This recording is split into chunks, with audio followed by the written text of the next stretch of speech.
ากอธิษฐานนำ1 ล้านกีบโอ้เด้อแม่ลิ้นจากฝรั่งเศสมันได้กินทาน1 2 3 4 5 6 7 8 9 10 20 ล้านกีบโอ้เอาดอก1 ล้านกีบแม่ลิ้นเนาะเลยนะแม่ลิ้น โดย จะ เอ็นอยู่แม่เพื่อนเนาะ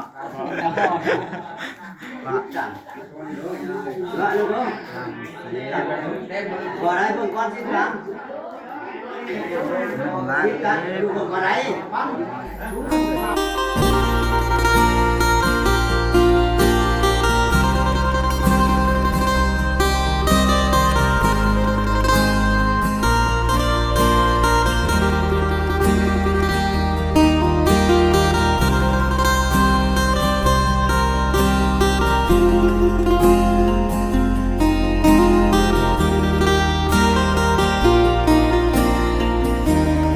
เปิดภาพมามื้อนี้อยู่ที่บ้านบาวบอสบ้านบาวอุลิพี่น้องเอ้ยมาแสดงความเสียใจนํที่เพิ่นได้สูญเสียคนที่ฮักแล้วก็คือว่าเพิ่นได้สูญเสียคนสำคัญหรือว่าผู้ยิ่งใหญ่มากับพ่อน้องแพทย์มื้อนี้โดยสบายดีพ่อน้องแพทย์โดยไปพี่น้องเอ้ยเดินทางไปดูแหละทางเงิน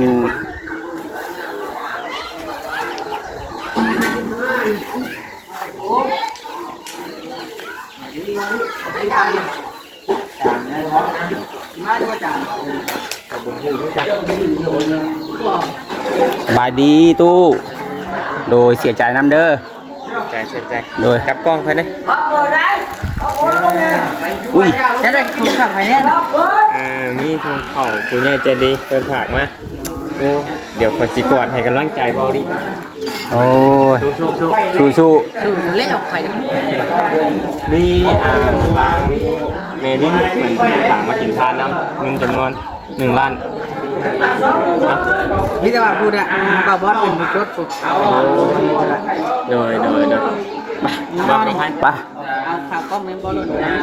ขากล้องบ่ เอาไปตั้งเลย โอ้เนาะ มันสิบ่มีมือได้ข่อยนี่เนาะของใส่เอ็นให้ข่อยโพดออกในช่องเบื้องเลยนี่ครับ บ้านแล้วบ้าน เปิดบ่ได้แม่ คือว่าตรงมันนี่เลย แม่ เพื่อนนี่อย่าลืมมาเด้อเดี๋ยวมาส่งกันนะ โดย ส่งต่อกันได้คนได้สั่งไว้แหละ ไปสีมาอยู่เดี๋ยวรอไป เรื่องที่ทางที่บ้าน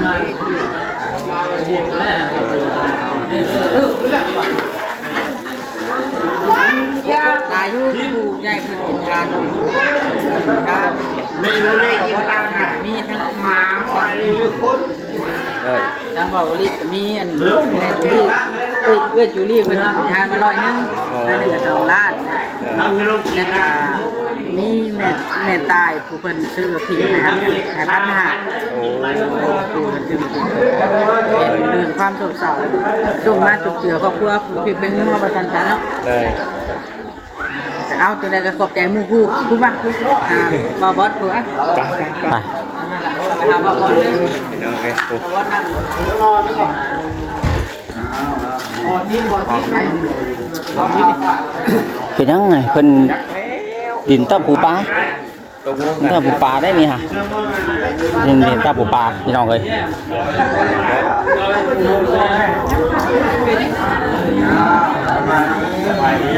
สบายดี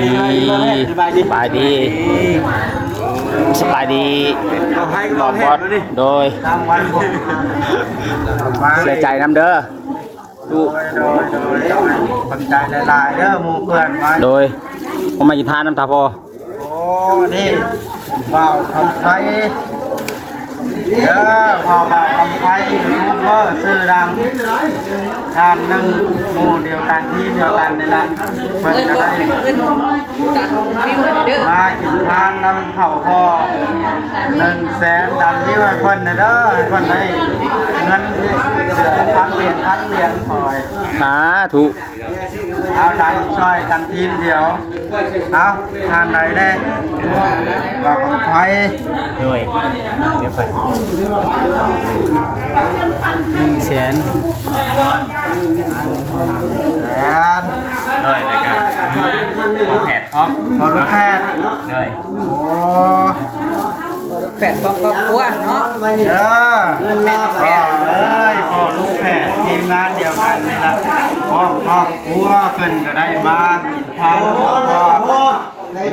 เจ้าก็สิเอาเลย แฟนกีฟเพิ่นก็เป็นยูทูบเบอร์ดันยอดวิวให้เพิ่นก็ทำมาแล้วแพทย์ ที่สาม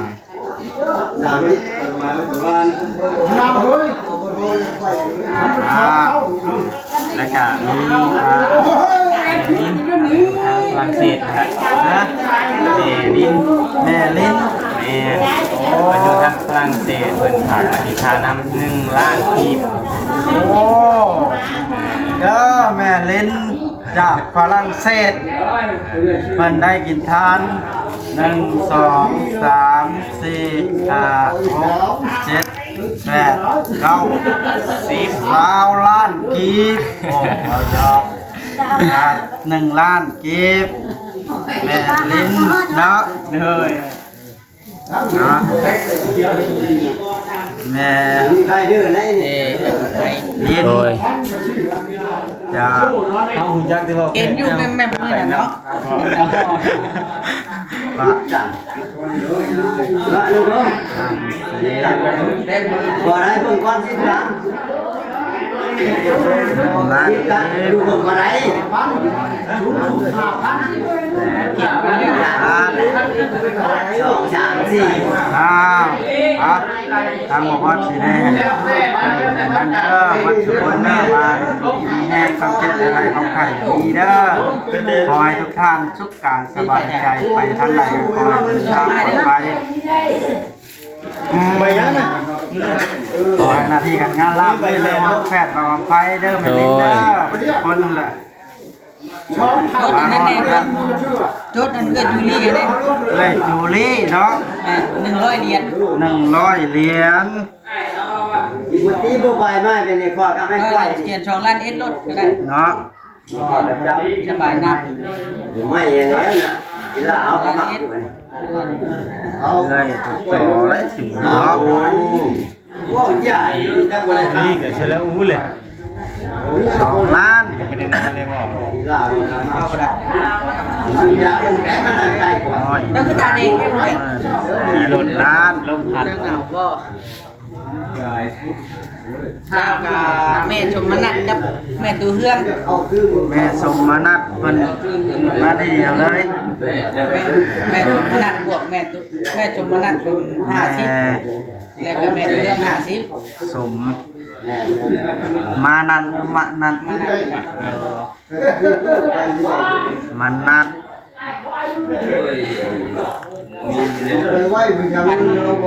แม่ชมมนัดเป็น50 เหรียญกับ เป็น50 เหรียญแล้วเป็นเงินตามนอกได้เอาพวกเกียนเป็นล้านเอามาจากโรงงานมา ล้าน50,000 ชาวเซ่ครับ แม่ตูเฮืองกับล้าน50,000คือกันเนาะ เข้าดูดิ ล้าน คนละ50 เหรียญเนาะ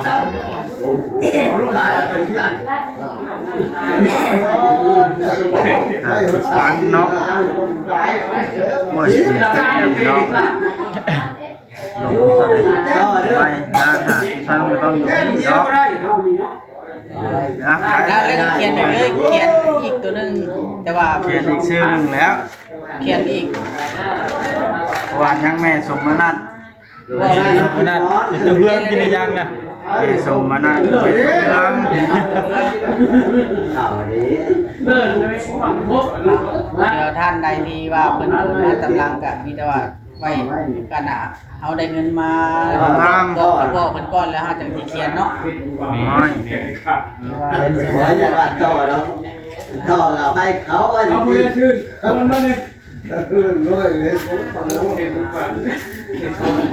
ต่อสิ อ้าว เก็บบาทนี่เนาะ มากันสองคนเท่านี้บ่ แม่ทางมาซอยกับบ่เวียงชัยนี่สิตามหลังมาสิช่วยน้อย เจ๊ก็เจ้าอีได้เอาเงินไป ข้าวสาร1ถุง ได้ละเอ้ยมันได้ของเอากำยองออกไปลูกมาเอาได้เว้ยเร็วลงเลยเร็วเอาลงเอาไปหรอ อันนั้นได้บาทนี่เนาะไปนั่งโต๊ะหากินข้าว แม่ถึงงงามแท้ มุกมาจาก USB เพิ่นว่า ยังเรียนลูกกันเลย ยังเลี้ยงมา 245เหรียญ คุยดังแล้ว โอ้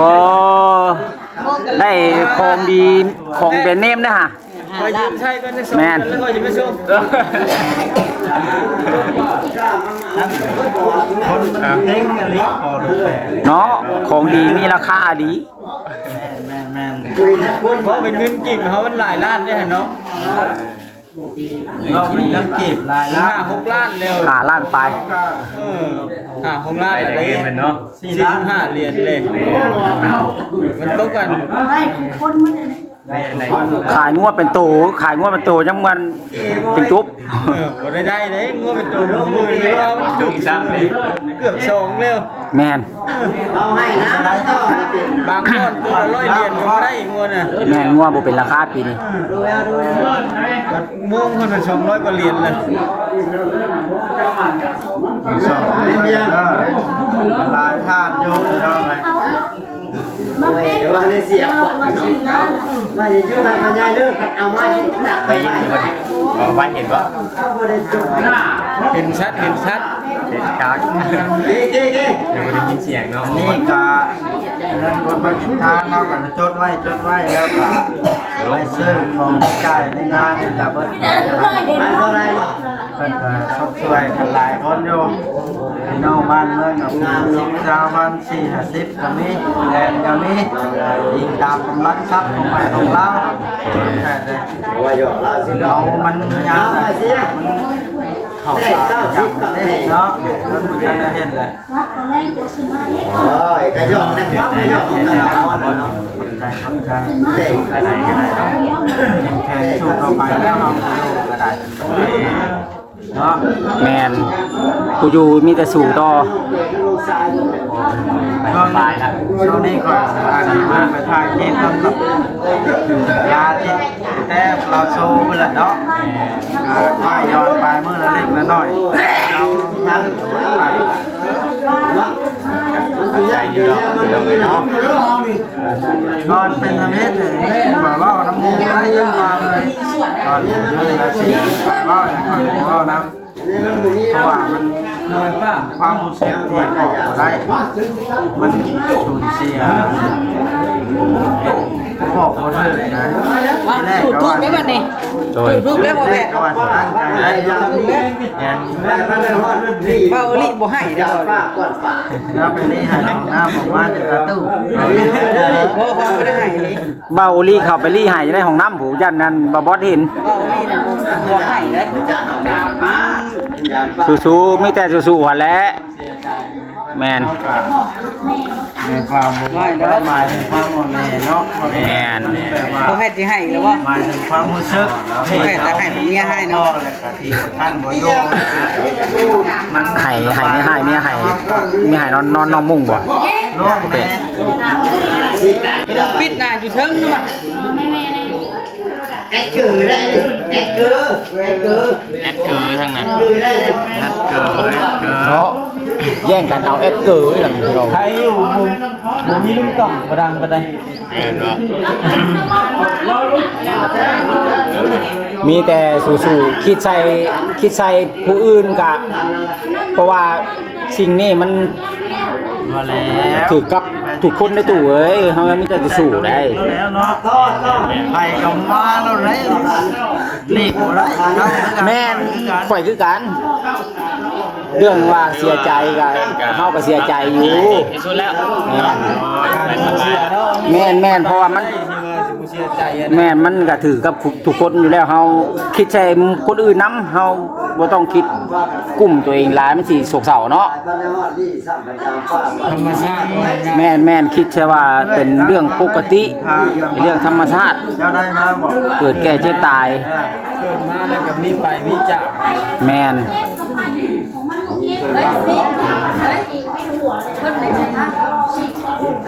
ที่จะซอยไว้เอาที่เขาตู้ดานก็ที่จะเอาเลย ไปต้องเปิดให้ได้ พ่อก็เมื่อมาแล้วแม่น้อยไอ้รถขับ มา มา หน่อย เจ้าเป็นเงินบาทแล้วก็อะไร แม่นมีหลายคนเด้ 3,000พี่น้องเนาะ แม่น้อยก็3,000 บาทแม่น้อย แม่น้อย ฮอดเด้อทางทานน้ำซัดได้ว่าเห็นได้มามอบมาแทนถึงแล้ว แม่น แม่นว่าสิ แม่นอยู่บ่ 3,000 น่ะ นับเบิ่งอยู่ มอบมาทอดฮอดเนาะ แม่น้องสิบอกไปแจ็คนี่ โดย ไม่มาวันแพทย์กี่ตัวเงินจีบเอาค่ะ2 ล้านปลาย2 ล้านปลาย2 ล้านปลายนิดหน่อยเอา 3,000 บาทเลยแล้วกันเนาะเอา 3,000 บาทโลด 36ก็48บาทนี้670 ทางนี้ก็ได้ มาทางนั้นเลยเด้อแม่น้อยมาฮอดแล้วของเจ้าไปหาเจ้าเทศทิพย์ยังอีกคันหนึงอยู่น้ำบ่จ้อยนี่ยังบ่ได้ออกมาเลย มาจอยมาตามหลัง แม่น มันมากินข้าวน้ำกับบ่ได้ต้องเหี้ยเสียหายไปใช้มาใช้จ่ายในงานนี่ละ โดย เชียร์หายเชียร์แล้วเนาะกันไว้ดิเรียนนอนแค่นี้ เสียหายเยอะพอดกูเรียนดีแล้วนะเสียหายเยอะพอด แม่นมาฮอดบาบอสแล้วก็มีแต่บาบอส พอดเป็นผู้จัดการเด้ ผู้ใช้จ่ายในงานนี่แล้ว แล้วผู้จ่ายเนาะ แม่น ว่าจุดประสงค์ของเพิ่นอยู่แล้วเพิ่นให้มาซอยซื้อน้ำซื้อได้ซื้อนั่นซื้อนี่สิ่งของที่จำเป็นนี่ละ เป็นสิบ่นะ บอกขอหาลิบร้อยจาก มาเด้ จากเกาหลีเนาะแม่จากลืมแล้วคุยกับเราแต่บอกว่าได้หัวใดนะมันเบิ่งอ่านมันลืมเบิ่ง ไปแม่อะไรมาต่อคนไหน เพิ่นเคยเอาเงินน่ะแต่เฮาจอดนะไป แม่น้อย แม่นไปเฮือนนั่นนักใบนั่นเด้ อะไร คนละ500 100 บาทเนาะ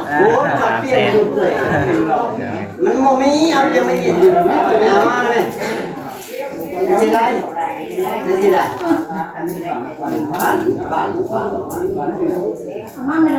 อามาเลยไอ้ฝ่ายเป็นคนร้ายเนี่ยเอาเข้าไปเนาะกับฝ่าย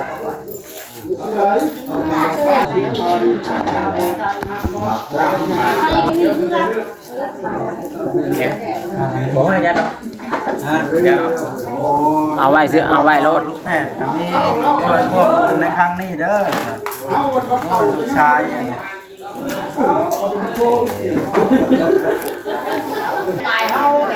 พี่น้องเอ้ยแสดงความเสียใจนํแสดงความเสียใจนํมันทางครอบครัวของทางเบาโอลิและก็บาบอสพี่น้องเอ้ยสิได้สูญเสียคนที่หักแล้วก็สูญเสียถือว่าสูญเสียครั้งยิ่งใหญ่พี่น้องเอ้ยสูญเสียพ่อปู่บังเกิดเก้าอะไรเนาะก็มีแต่ปู่อยู่กับสู้ๆต่อไปพี่น้องเอ้ยโอเคพี่น้องคลิปนี้ก็สิจบไว้สักก่อนทางใดก็ฝากกดแชร์กดไลค์คือเก่าคือเดิมเด้อพ่อแม่พี่น้องผิดพลาดประการใดขอโทษขออภัยไว้พบกันใหม่คลิปนี้สบายดีพี่น้อง